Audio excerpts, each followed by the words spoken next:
Good afternoon, everybody, and welcome. On behalf of the Pro Football Hall of Fame and the Board of Directors of the Pro Football Hall of Fame Luncheon Club, I call to order the 8th meeting of the 61st year of the Pro Football Hall of Fame Luncheon Club. Our invocation today, followed by Pledge of Allegiance, will be given by John Carpenter, pastor at St. John's Lutheran Church in Massillon. Thank you very much. Let us pray. In the name of the Father, and of the Son, and of the Holy Spirit. Amen. O gracious God, with loving humility, we bow our heads and lift up grateful hearts to you.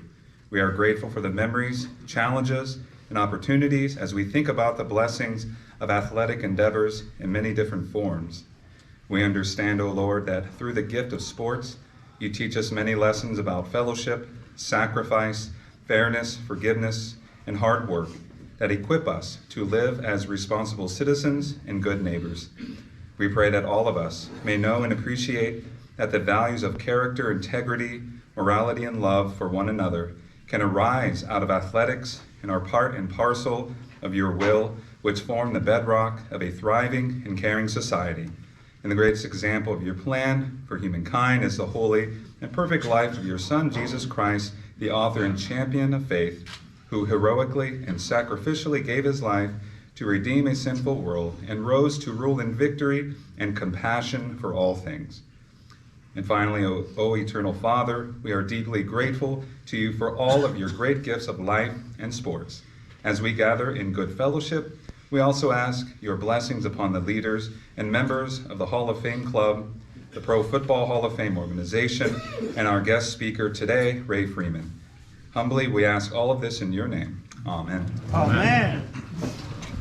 I pledge allegiance to the flag of the United States of America and to the republic for which it stands, one nation, under God, indivisible, with liberty and justice for all.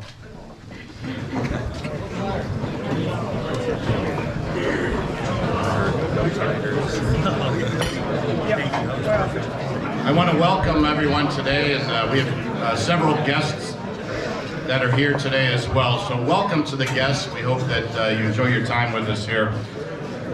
Congratulations to our area football teams this past weekend. We've had 10 local teams that continued on and will be in the second round of the OHSAA playoffs. McKinley will play St. Ignatius, for those of you that don't know the schedule this coming week. Hoover is at Green. Canton South plays Buchtel. Glen Oak plays St. Edward. Massillon will take on Westerville South. Lake plays Big Walnut. Sandy Valley will play the #1 seed, Perry, which is in Lake County. Central Catholic also has a #1 seed that they have to go up against, that is Kirtland. And also Malvern is down by the river there. They'll play Toronto this weekend. So congratulations to those area teams, and we wish them continued success.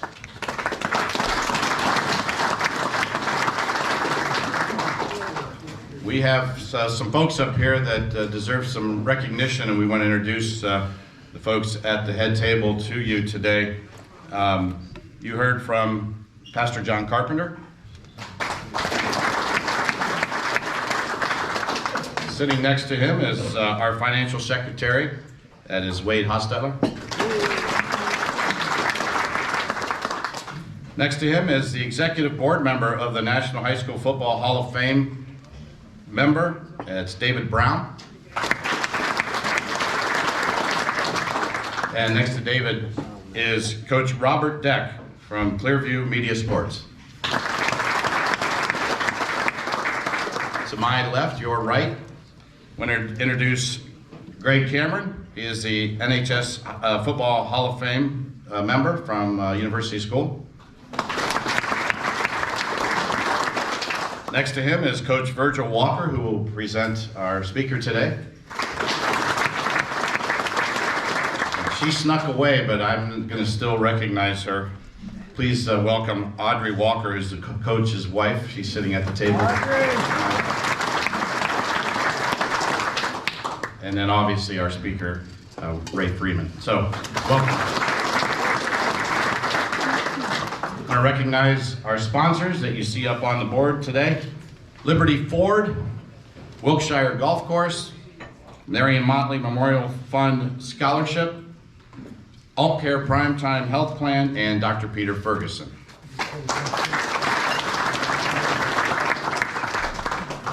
Also, a few announcements for you.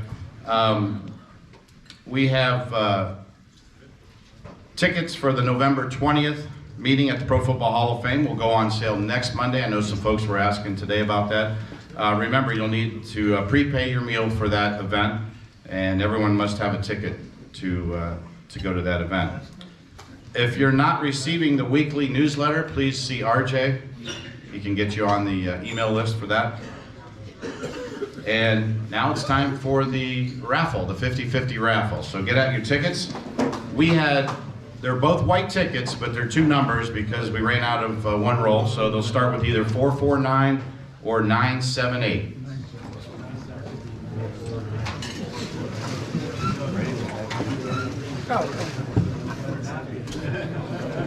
one lucky one, you can make a friend today.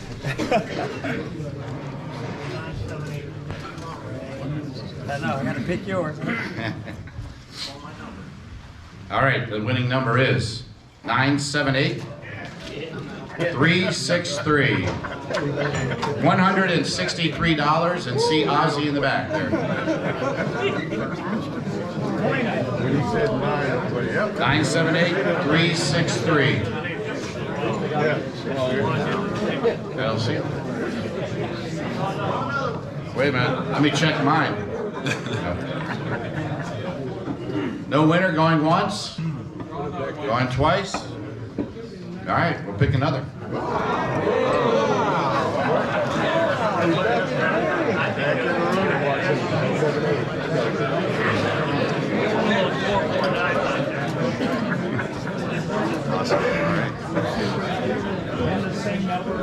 All right, the other group has a chance. 449. We gave you each a chance. 792. 449 792. We did sell these tickets today, right? Oh, we got a winner. All right, see Ozzy, $163. Yeah.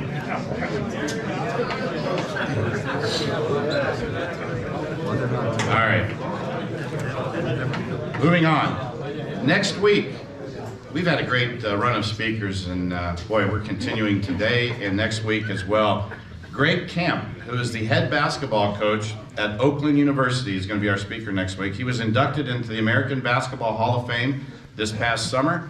Now in his 40th season with the Golden Grizzlies of Oakland, Camp enters the season as the longest tenured NCAA Division I head coach. He has 675 total wins and makes him 12th most in the active career wins category. So he'll be a great speaker next week. So we welcome Greg next week.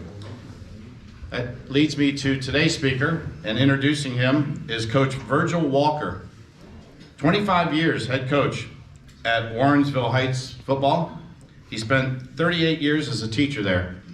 He played college football at Kentucky State University. Please welcome Coach Virgil Walker.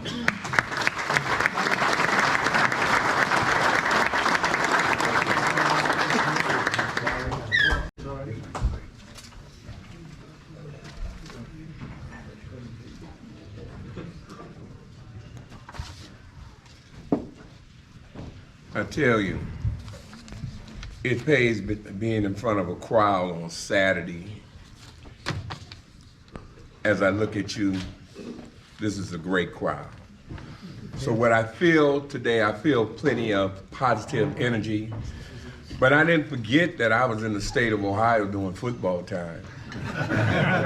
So there's a lot of positive energy. I want to thank God for allowing me to come here today to speak, to present. And I have to watch myself when I say speak, because I go out and speak to various groups and so forth, but I'm not the speaker right now, I'm the presenter, so I will present. And I'm looking at Ray Freeman over here. I have to say this before I get on with presenting Mr. Ray Freeman. is that I met Mr. Ray Freeman my first year of teaching in 1978. He was the first person that I met when I came to Warrensville, and they were already practicing. From that day, it has been beautiful. It's been a relationship that most coaches wish they had with their football players, but with their friend. He was a very positive person, believed that he could do anything. He was very humble, though. I will get on and say this. One of the most memorable things that I saw with Ray when he started as a 10th grader is that I was trying to get on my clothes so I could leave. And I was walking out of the locker room, and it was a young man he was a 12th grader. I won't call him a bully, but he was kind of aggressive. And I heard some hollering and hitting. And I was like, where did it come from? And I looked, and I didn't see anything. I was walking past the shower, and Mr. Ray Freeman and this other young man was in there fighting. I was like, oh, man. Well, you know, when you take a shower, you have no clothes on. I had my clothes on, and I had to go inside of the shower. I got wet. I was pissed off. I grabbed them, got down on the floor. Now, in their birthday suits, I had to grab Ray, because Ray had him like this around the neck, legs wrapped around him. I was like, whoa, you know, and pry them loose from one another. Well, I shared some words with them because I was pissed off. But that right there was basically one of the most memorable start of a great relationship that a person could have, especially coach. And we know a lot of us coaches are out here when you have coaches and your players. It's an everlasting relationship. And I thank God for this. I was just listening to the minister give his presentation about faith. And it touched me. It touched my heart because I'm a very faithful, grateful, and spiritual man. I do believe that God spoke it into existence, and so it be. And if you believe that, you know, nothing takes the place of faith, because some of us, I won't say some of us, all of us, have not always been up here. We have been down here. And when there's no one to help you, who do we call on? We call on him. We know who he is. You may not want to say his name, but we know. We know it's the Father who created all of us. I've called on him several times. As a matter of fact, I call on him now when I come to present. And I will start my presentation. My name is Virgil Walker. I'm so honored to be presenting in this great state of Ohio, in which we call the cradle of football. Now, even though I went to one of the greatest high schools, East Technical High School, and then I coached at Warrensville High School, I do know how you feel about your football. Teams like Canton, McKinley, and Massillon and Canton, McKinley. St. Ignatius, St. Edward, Benedictine, Cleveland Heights, Cleveland Glenville, and a host of others. And I'm telling you, coaches, I haven't forgot about you, but I couldn't put everyone down. I just want to say I appreciate the football, and I appreciate the character building that we have in our football in Ohio. I say today I'm privileged to stand before you and present one of my own. His name is Ray Freeman. He was the first young man I met when I started to teach in 1978. I am 68 years old, as you know. Ray is from Warrensville Heights. Class of '81, played football at Colorado. I can stand before you and talk about his accomplishments as an athlete in the field of business that are very important, but it's not as important as his journey. It only makes up part of his journey and part of who he is today. Just to name a few, or mention a few of his accomplishments. As a businessman and an entrepreneur, he started a collection agency in 1989. He was trained for a dealership, to be a dealership person at Norwood. Finance and insurance manager at Fairchild Chevrolet. Area manager in a mortgage banking company. He started Assured Mortgage Service in 2002. He opened Freeman's Financial Service in 2006. He went on to become a mentor for various schools, not only Warrensville, but Shaker Heights, Lakewood. Volunteered at the Boys Club, speaker for various occasions, speaker for Life Bank and the National Kidney Foundation. You see all these things right here he has done, but nothing represents Ray more than what he has overcome.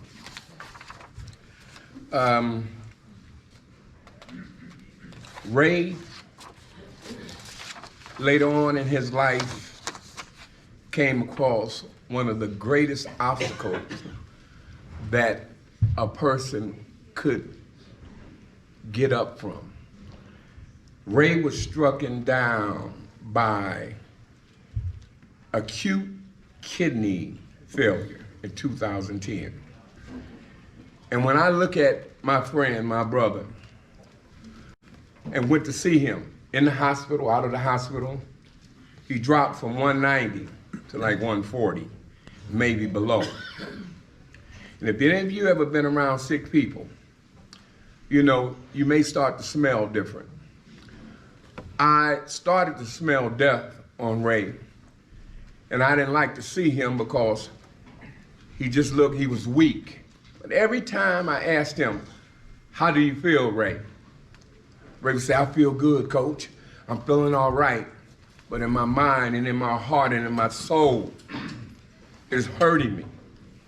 Because when I look at him, I saw death. I saw death, but God didn't see death. God saw life. And God saw a young man that had faith, abundant supply of faith that he could give to all of you, that he could even give to me. He shared it. And he kept on. Any day, if he decided to lay down and die, he could have died. But he didn't. Because he had what was known as perseverance.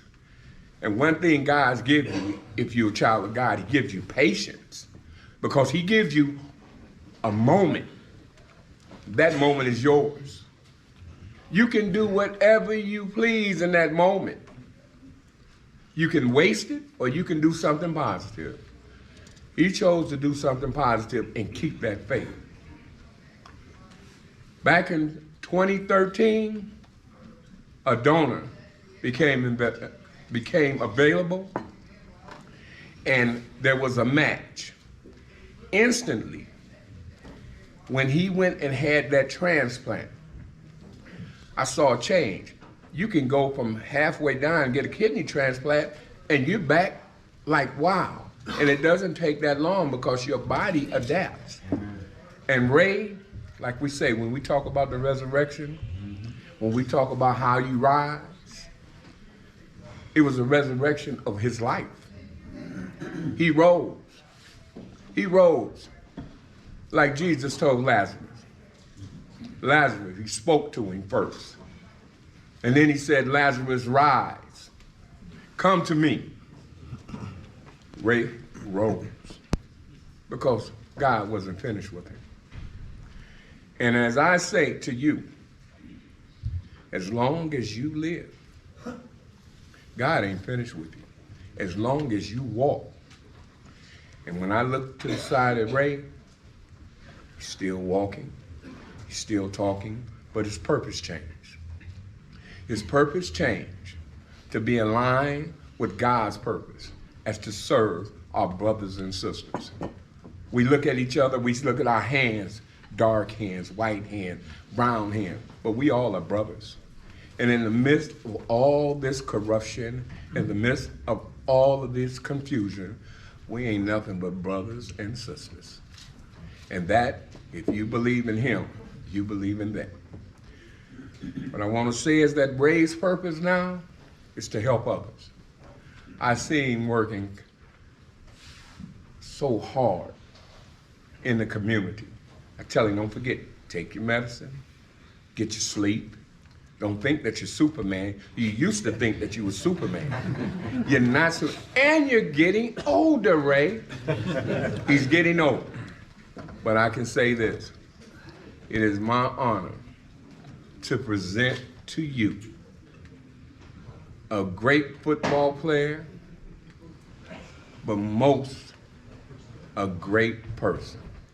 I present to you Ray Freeman.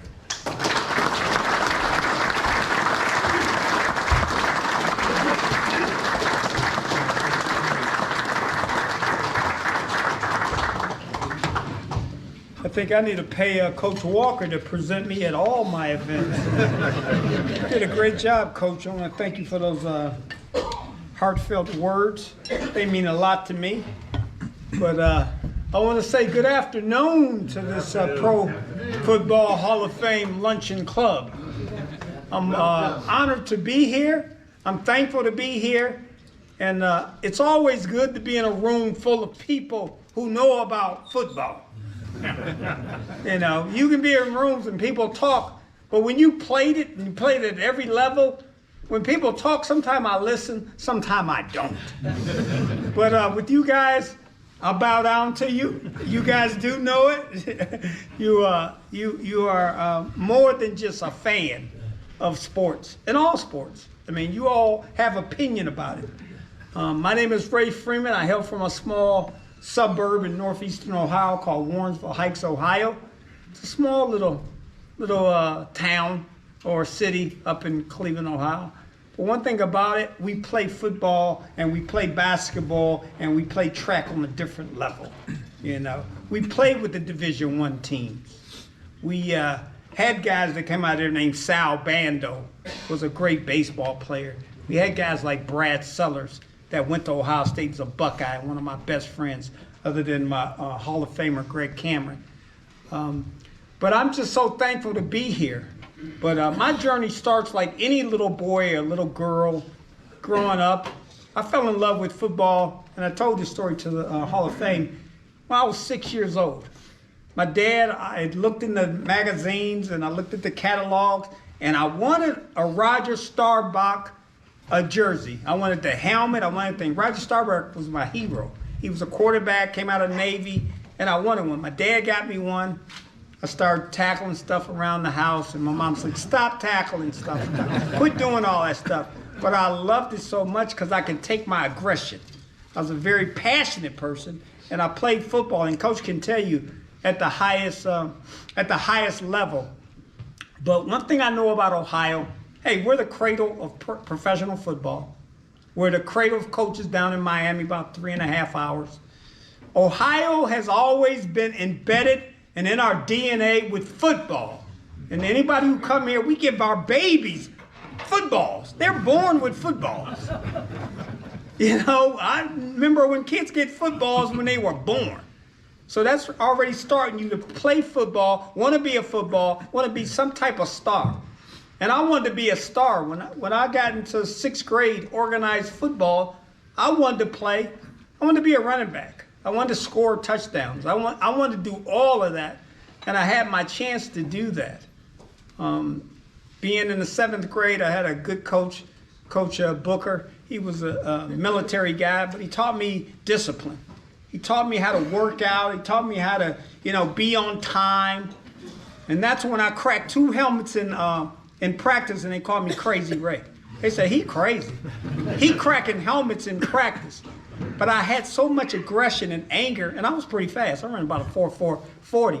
So if I hit you with my speed and hit you helmet to helmet, your helmet gonna crack. They didn't make helmets that good. Rydell and the rest of them didn't make those good helmets. So I cracked those helmets, and that's where it started, just like the little boys and girls on playgrounds, on sandlots, in people's backyards, to actually have a reputation.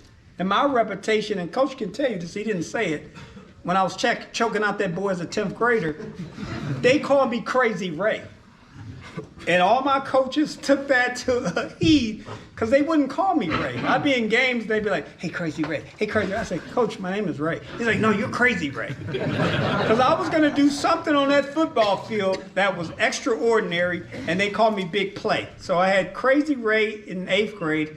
Then when I got in 10th grade, I had 10 touchdowns as a sophomore, and I started. But I had met this young man here. He came. He was kind of nerdy. I was the cool kid. I started football, and I met him. He was driving a 72 Le Mans. He had like a brown pinstripe suit on, and I teased him every single day. Every day, Coach Walker, I'd be like, man, you trying to tell me what to do with that corny suit? So all I know is growing up, I always used to listen to these commercials. I'd be listening to like, ooh, apple pie, the flag, and baseball. So it was always apple pie, American flag, and baseball. Well, apple pie, I love apple pie. A lady right down here in Canton, she just died 5 years ago, but she always in October made me 5 apple pies and used to give Mrs. Bertram. I love her to death, God rest her soul. But she used to tell her son, well, can you give Ray these apple pies? So I love apple pies. I mean, everybody should love apple pie. I love apple pie. And then my dad loved the flag. He had it creased. He had it in a space where he only knew where it was at, but he wanted me to go get it and put it out on all holidays. I had to put that crisp American flag. My father's patriotic. He didn't play about any of that stuff. He a union guy. He didn't mess around. And then I didn't like baseball that much. I played it. And for any of you guys that are baseball players, that's fine. But I'm football. So I wanted apple pie, American flag, and baseball. That's what I lived on, that's what I breathed on, and that's what it was about. So when I was coming up, I was probably in 9th grade. I went to the Buckeye football camp. I wanted to be a Buckeye. I see some of the red in here. I was a Woody Hayes fan. I wanted to be a Buckeye. They had me tapped to take Doug Donnelly, number 47. So I used to study Doug Donnelly when I was like in 10th grade. I was going to be that flanker wideout at Ohio State. I wanted to be it. But then Woody had to punch the doggone Clemson linebacker. And my dad was like, you're not going to Ohio State. Is that what they're doing? And I was like, Dad, they've been there since I've been going to camp there. You didn't pay for the camp. I mean, I'm there. 10th grade, I went there. They was playing SMU. Coach Woody was throwing stuff on the board, and I was sitting there with Al Washington and Tom Cousineau like, what is going on? He was just going crazy. But then I turned my sights to Johnny Majors when he was at Tennessee. So Johnny Majors was a friend of mine, Lee Corso at Indiana. And I still had Bo at Michigan, but I wasn't going to Michigan. I wasn't going up north at all. I was not. You clap for that. I'm not a Michigan guy. I'm not going to sell out Ohio. I'm a Buckeye, through and through. A lot of recruiters come and they look at different states. They'll look at Florida. They'll look at Texas, look at California even. But Buckeye, and I always said it when I was on the football fields in Colorado, I said, you know how you spell football? And they're like, what? We know, O-H-I-O. I was playing in Colorado, but I wanted them to know in Ohio, we can get 10,000 people down at the Massillon Stadium or 5,000 in Massillon Stadium. We are about football in Ohio. So Colorado, that's fine. California, fine. Florida, but no, Ohio's about football. And it's about the football that we do. When I was in 10th grade, I got my first letter from the great Vince Gibson from Louisville. And I thought that was a big thing. I'm like 15 years old, just met Coach Walker, got my first letter, had 10 touchdowns. I got the name Crazy Ray from middle school. And, you know, people were a lot afraid of me. Like, we don't want that guy to hit us because I might crack your helmet. So, and that's true. I am trying to crack your helmet. So they didn't want me to do that. But my high school career was great because everybody knew me, even Jerry Faust down in Cincinnati. He's like, don't you want to come down here and play with Moeller? I'm like, nah. I'm going to stay up here in Warrensville and play with my friends because I love playing football and I love the game of football and what it brings. We had some great football games. I've had great games. I mean, to play football, but to be here with you guys know football. You know what I'm saying? When I talk to people and they know football, it just puts a pep in my step because I'm already a positive person. But then when I hear people talk about football, when I used to hear that band on that Friday night, it amps me up because I know what I'm going to do because I'm what they said. You're the big play. You're the big play. So every time I went out, you're the Crazy Ray. You're the big play. You're the Crazy Ray. So my head is spinning like, which one am I today? Am I Crazy Ray or am I the big play Ray? But either one it was, I was going to do something in a football game on a high school level, college level. I didn't play that much in pro level, so I can't say that. But high school or college, that I would do something that was so outrageous that they were like, did you get an interception and you ran it all the way back? Or did you hit somebody, took the ball away from them? Whatever it was, in my mind, I knew that I was going to do something to change the game. So if we're losing, I'm telling Coach, I'm going to do something. He's like, what are you talking about? I got the big play. You do? I'm like, yeah. And Coach Walker can tell you, I used to do sweeps, 100-yard sweeps, 30-yard sweeps. I'm going to score. But one thing about football, it makes men and women become that. I mean, it takes boys to become men and take girls to become women. It's so funny. I go to high school football games every Friday, and I watch either my team, Warrensville, or other teams. And I seen 3 girls last year and 3 girls this year kicking 50-yard field goals. I mean, it blew my mind. A girl at Bedford Heights, Ohio, she kicked a field goal 50 yards, and I was like, oh, look at our game. It's changing. But like I said, in my high school, I had good recruits. I had a recruiting trip with Joe Paterno, the great Penn State coach. And he told us one time, he says, you know, as a coach, I'll take the heat if you guys lose. But if you win, you guys are heroes. And then I listened, I was like, what coach take the heat if we lose? It's on the players. But he told us that one time up in his locker up in Penn State. He says, I'll take the heat for my players when they lose. But, you know, when you win, you guys are the heroes. I was like, Joe Paterno, I like him, because I didn't think about going to Penn State at all. I got recruited by Big Ten teams. I was the Michigan, the Ohio State, the Michigan State, the Wisconsin, the Indiana, Minnesota. So out of the Big Ten, probably 6 of the Big Tens wanted me bad. So I definitely was looking at that, but I wanted to be a Buckeye. I'm not gonna lie, I wanted to be a Buckeye. But then my thought when my father changed me in 11th grade was at USC and Tennessee. I had a chance to go to USC, and I met probably 4 of the best defensive backs I ever seen on a college level. I seen Ronnie Lott, I seen Dennis Smith, Joey Browner, and Steve Fisher, who was the coach for the Titans. I was like, how do you get them many guys in one backfield? So I changed my number my senior year to 42. I wanted to be Ronnie Lott. I went there, I hung out with those guys for 2 days in California, and I said, that is the best defensive back I've ever seen in college in my life. And all of them played pro. So you got to look at it. John McKay knew what he was doing when he recruited all these guys. But I had some great trips at Tennessee, the orange and white game. Had some good trips with Ohio State, the Buckeye games, like I told you. I went to the SMU as a 10th grader, ate at Duffy's Cafe, and had some good food. But Coach was just crazy. I mean, I think he was losing it with football. But one thing I know is that Buckeyes, they fight, and Buckeyes fight. And I always gonna cheer for them. When I was in ninth grade, I went to a Buckeye football camp, and I met Keith Byers, the great Keith Byers. Keith was out of Trotwood, Madison High School. Me and him became buddies at 10th grade.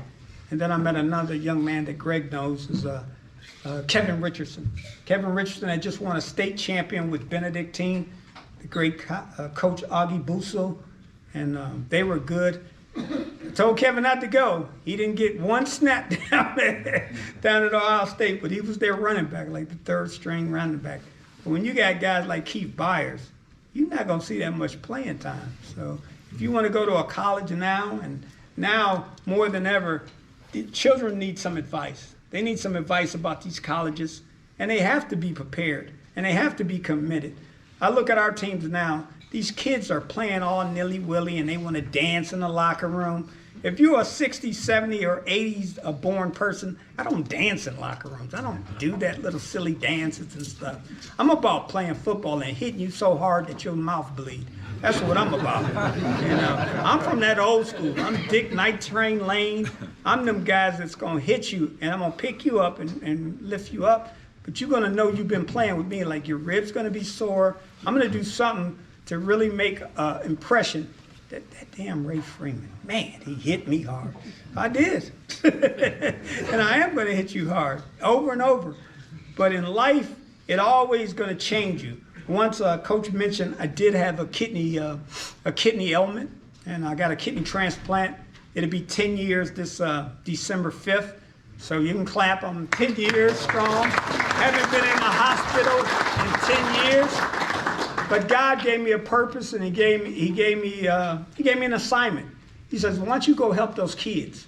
I seen our kids with these baggy pants and all this rap music and all this stuff. I'm like, hold on, this ain't the era I came from. This is not what I do. So maybe I can take a little bit of my, football premise and like just lay it on them. Like, hey, this ain't what I did. So for the last 9 years. I've been the president of Warrensville Heights City School District. In the last 3 years, I've been the president of the National School District for urban school districts. And I go around to different states and talk to the kids, and I talk to the different teachers of what they should be doing and what they should look at, because we cannot have our youth just being this rap music and all of this stuff. I mean, it's kind of silly to me, but they need leadership. And they don't have fathers and mothers in the houses. And that's what I need to do. I have to sit in these schools, talk to these kids, and try to tell them what they need to do to be a model citizen in America. Like my dad. My dad didn't play with that flag, I'm telling you. Chris and Clean, and he wanted me to put it up. Oh, it's a holiday the next day. You know what you got to do, Ray. I had to get that flag because my father would salute it. And he didn't play. I mean, he's a military guy. You had to get that flag clean. But we need to do that with our youth now. What I do now is protect your grandchildren and your grandbabies now to make sure that they get an education that they wouldn't get. So I make it my passion, make it my job that I talk to the teachers and talk to these actual districts around Ohio and around the country to make sure that they educate our children. It's good to play and it's fun. And, when I played football, I had fun. And me and Greg played, it was fun. But you still have to make them understand that you have to be a good model citizen in America. I mean, America's the greatest country that we ever had. And I'll die for this country because it's the greatest country. But I'm glad to be here with you guys today. I'm glad to share with you just my high school, the Joe Paternos, the Lee Corsos, the Johnny Majors, the Vince Gibsons, guys like that, the Woody Hayeses. I mean, stuff that like little kids hear about. I live with it. I was in the room with those guys. I know what Keith Byers was thinking when he was in high school to go on and play at Ohio State. And, you know, I know in Colorado, when we didn't win that much, but we played. Now Colorado's got a new coach out there. It's like, oh yeah, I'm Dion. That's fine. And all that flash is fine. But it's about playing football. It's about playing football. You can do all that gimmicks, and if that's what they want to do. But like a good friend of mine, Charles Haley, he holds 5 rings. He says, Ray, the football now is totally different. These guys don't play it with a passion. They play it to be like, oh, look at me, and get on these TV screens. We played it because we loved it. You know, when we got dirt in our mouth or we in sandlot football, we playing it. We'll play it on the street. You know, you can break my finger, break my leg, mama wrap it up, be like, you'll be okay. Oh, I got to go to the hospital. Oh, I'm hurt. We didn't do all that. We bleeding, we spit the blood out, be like, what's the next play? Where's the wide receiver at? Who got the tailback? You got him. Who got the quarterback? Because in 9th grade, I had 12 sacks, but I didn't listen to the coach. And coach would tell you, he wasn't there yet, but I would jump over the center and tackle the quarterback. Didn't listen to him. Even in college, when I played, my best game in college was against Air Force Academy. You know, and Air Force Academy, coach was like, well, we're going to bring you from the corner, move you up. It's like, I'm not doing that. I see this quarterback scared of me. I'm looking in his eyes, and he's scared. So when I'm coming up, I'm coming to tackle you. I'm jumping over people, jumping over my linemen, Jeff Osterman and Greg Gardner. They're my buddies, defensive linemen. But they knew what I was going to do. They're like, we know what you're going to do. You're going to go do our home. I'm like, yeah. I'm tackling him. I seen it in his eyes. I'm not going to sit back here and check somebody. But I had 3 sacks in that game, and we won the game against Air Force Academy. So evidently I did something right, even though I didn't listen to my coach. Not to say people should listen to their coach. Let me say that. You should listen to your coach. Sometimes I didn't because I thought I knew more. But yeah, listen to your coach. But the saddest thing is when you're sitting in your dorm and you're waiting and you're talking to your friends and you're like talking to your agent, Mike Christian up in Boulder. You're like, oh, I'm about to get drafted. I didn't run for Bill Belichick. I didn't run for Mike Miller of the Browns in Arizona. So how did I think I was going to get drafted and I didn't run? But I knew, I had a good junior and sophomore year. I'm going to get drafted. Then we had the draft. I didn't get called. I called my dad and I'm like, Dad, they didn't call me. He's like, well, did you run? No, I didn't go out and run for them, but I'm in the middle of my classes and I want to graduate. I'm not going to not run for y'all. Hey, we want you to run. And I got to give it to Tom Tips from Green Bay. Tom Tips was a nice guy, him and his wife, and Mike Miller, former Browns quarterback at Arizona. He recruited me and would come to Colorado, hang out with me, and those guys were good guys. I mean, it's just that I thought that I didn't need to run. I didn't think like, I didn't need to run. I ran at Blesco and read up in Indianapolis. I didn't need to run, but I did not get drafted. I was an unsigned free agent. And I got on because my track coach, Chuck Herring, and my defensive coordinator, Bill Jacobs from Cuyahoga Heights, they knew people. So they got him and got me a trial and got me back on the team. But I had some good times sitting on that bench. But they needed somebody to hold the dummies. And I was the guy to hold the dummies, you know. I need to play Warren Moon. So I was Warren Moon. I even thought I was Warren Moon. One time somebody said, what's your name? I said, Ray. I thought I was Warren Moon because I didn't play Warren. I got in Warren's mind, and I wanted to run, for the defense in Denver. But I had a good time on all levels of football, and I'm thankful to be in front of you guys here today. But what you guys do in this organization over 61 years, Frank, my God, it's older than me. You guys were here before I was born, and that's a good thing. I mean, I look younger, but I'm getting kind of old. I feel old, all them football injuries, but I'm really thankful to be here before you. I want to thank this organization. I want to thank everybody here, especially RJ, for taking in. And, I watch RJ and I watch the Camp McKinley stories with my good friend Mike Doss and my man Ted Ginn. But, God, we lost in Massillon, huh? We lost to Massillon. I had buddies that go to Massillon. They kept braggadocious on it. So they took me to the game. I didn't want Massillon to win, but yeah. It is what it is. We got next year. And, come on, Bulldogs. We got next year. But I want to thank you all, and I'm blessed to be here. Thank you so much. I want to take some questions from anybody in the room about high school football or anything like that, or Colorado or the Broncos, any of that. Any questions you can ask. Right here. Oh, go right ahead. Yeah, what was your fight over? No. I'm glad you asked. Nobody ever asked that, Coach.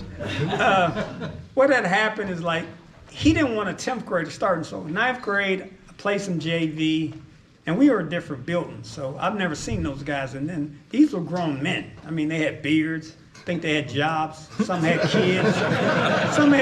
So I'm a little 15-year-old kid, about 5'10", 155.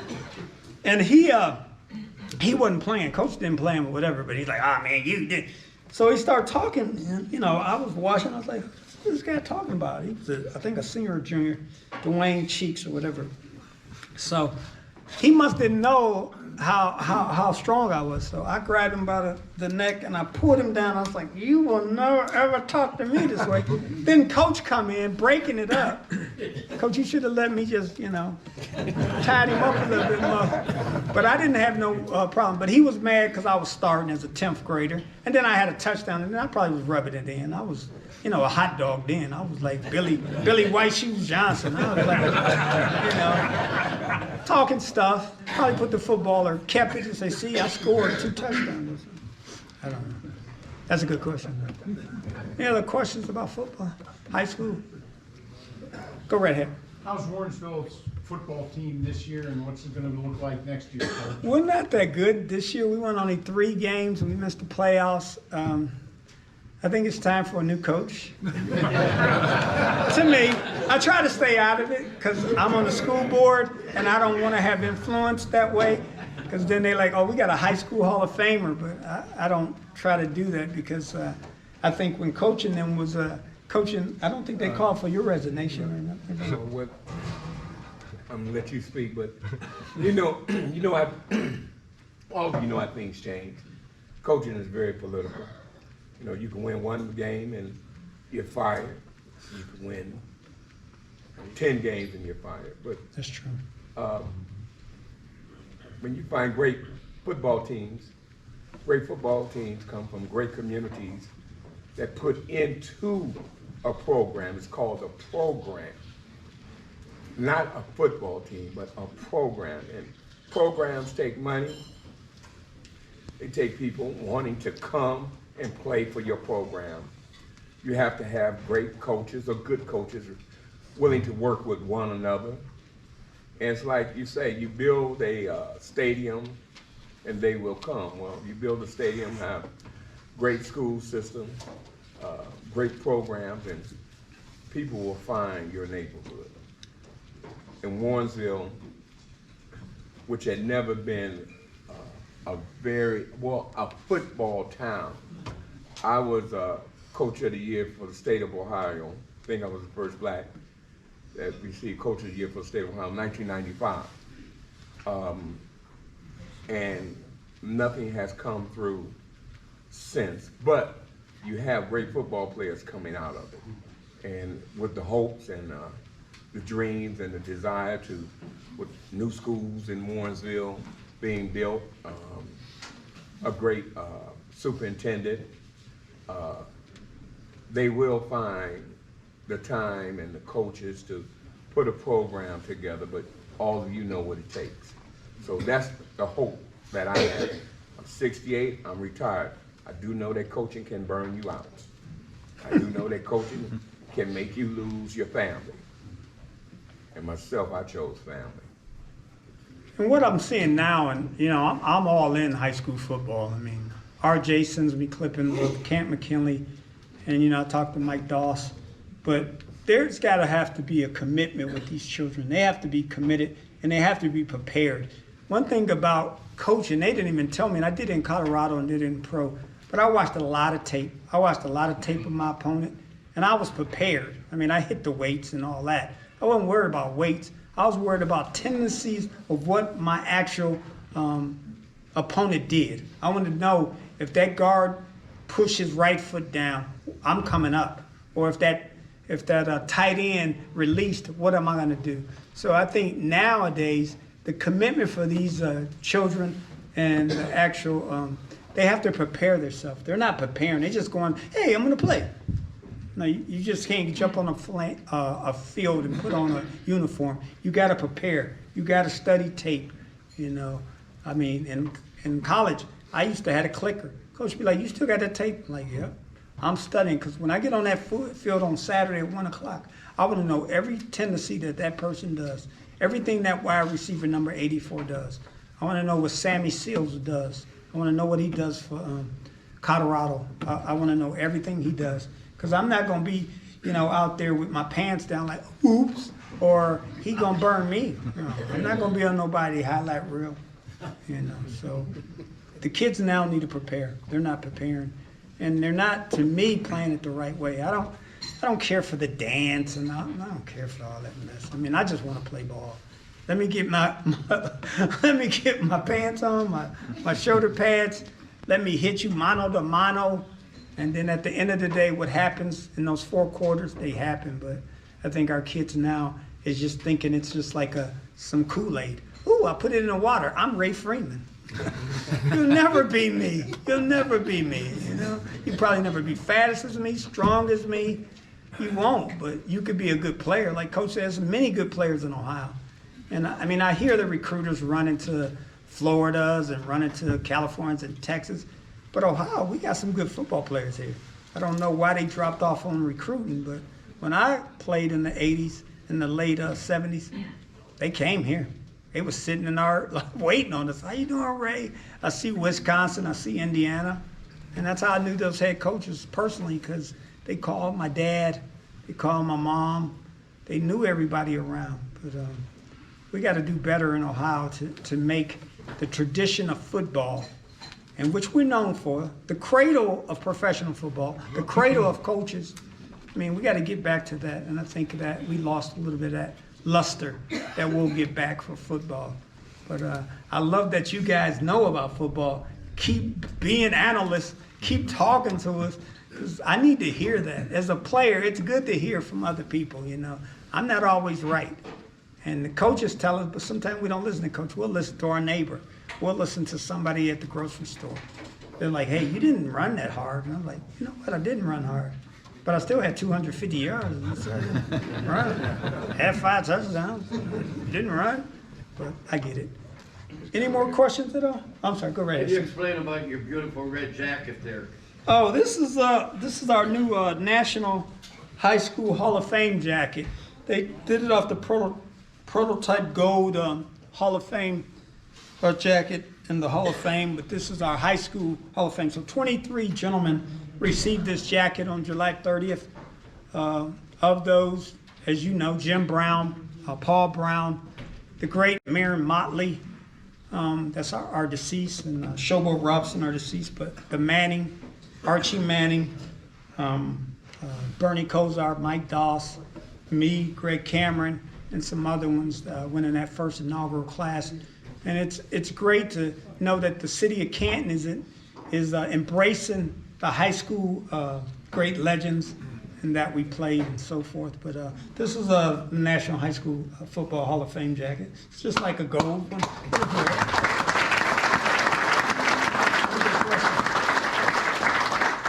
In the back here. Go right ahead. Well, after the introduction, I never thought you'd fill the bill with what he talked about. That was a fantastic introduction. But I'd have to say that you did fill a bill.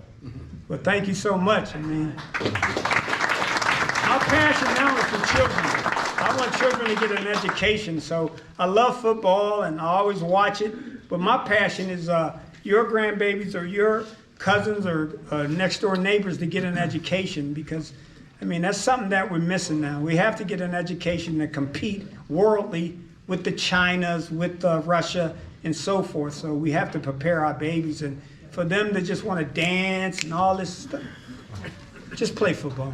Yeah. Just put the ball up. Let's line it up. let's spit that blood out of our mouth and just let's play. That's where I'm from. So I don't know what these new kids do, but I'll play football.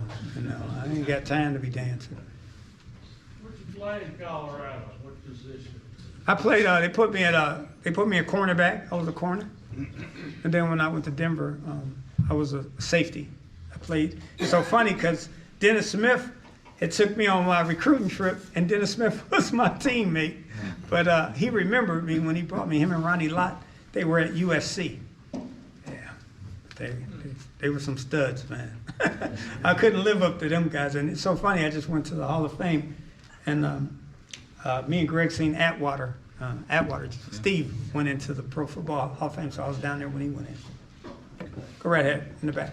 I'd just like to say that your presenter, he might be retired from being an educator, but I bet he can get a job as a preacher. Coach Walker, he said you're a preacher.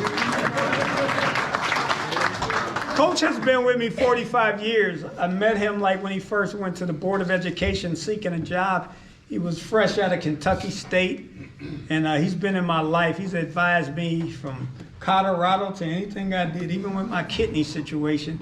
He would say, "You're not going to give up on yourself." He would call me and tell me, "I love you, don't give up." But I wasn't going to give up because I talked to the good old man up above, and he said, "I got more work for you to do." So the work I do here in Ohio and nationally, I get off planes and I talk to them about the education of children. So that's what. And Bernie Kosar told me I should lead with that. Bernie was like, "Man, you need to lead with that." I said, "No, Bernie, I need to talk about football first." He said, "No, you lead with what you're doing for kids." Go ahead. Speaking with the kids, what are some of the, you mentioned like fatherless and stuff, what are some of their main struggles to get to where you can see them get to, either on the field or academically, or as you said, like as they grow into good model citizens? What are some of their main challenges, the struggles that they go through? That's a great question. The first one I see is discipline. They're not disciplined. And then, not to say mothers can't be good fathers too, but they think that they sometimes can run over the mother. So they don't have that discipline that sometimes I need to grab their shoulder a little harder. They'll be like, "You heard what your mother said, right? Did you hear what your mother said?" And then if they feel that man, then they're like, "Oh yeah, I heard it, Mr. Freeman." But I think the discipline, like on the football field, offsides, four offsides in a row. Is you listen to the count? Do you have discipline? So it just angers me that they don't listen to their mother. I mean, if the mother's the only thing in the household, you have to listen to her. And I understand a boy gonna be a boy, but then that's where I come in and be like, hold on. I'll tell you guys a story real quick. There's a mother, Miss Wingfield. She had 4 boys. So all 4 of her boys was bad. They were bad boys. They shouldn't even been in school. They were fighting all the time. So I got 3 of them through high school. So I went over her house like 2 years ago, and she's like, "Ray, look on my mantle." I was like, "Yeah, I see your mantle." She's like, "What do you see?" I see high school diplomas. She said, "Whose name on it?" On the right, and I look, and it was my name because I'm the board president. So it said Ray Freeman. It's like, "Yeah," and she says, "I don't have a 4th one." And I was like, "Yeah, you don't." She says, "You got all 3 of my boys, but not the 4th one, because the 4th one was hanging out with a boy in Maple Heights. And the Maple Heights boy shot a boy, didn't kill him, but shot him, and now he's for attempted murder."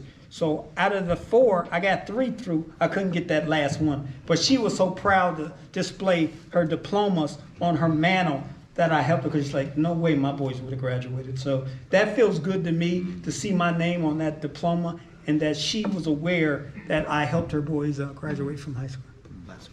Last question. Right here. Mr. Freeman, I've heard you talk about crazy play and make the play thing, but 10 years ago in December, somebody did something kind of crazy and made a big play in your life in donating a kidney. Correct. How has that affected you over these last 10 years?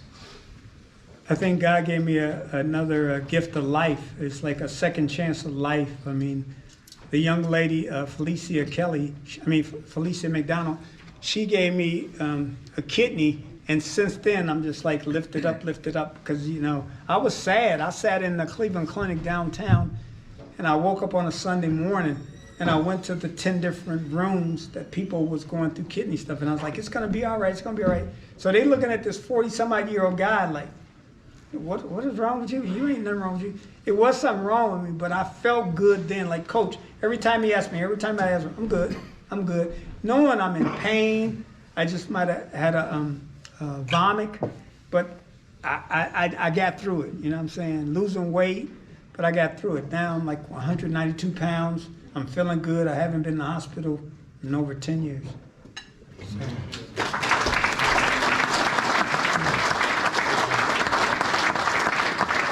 Thank you so much. God bless you all.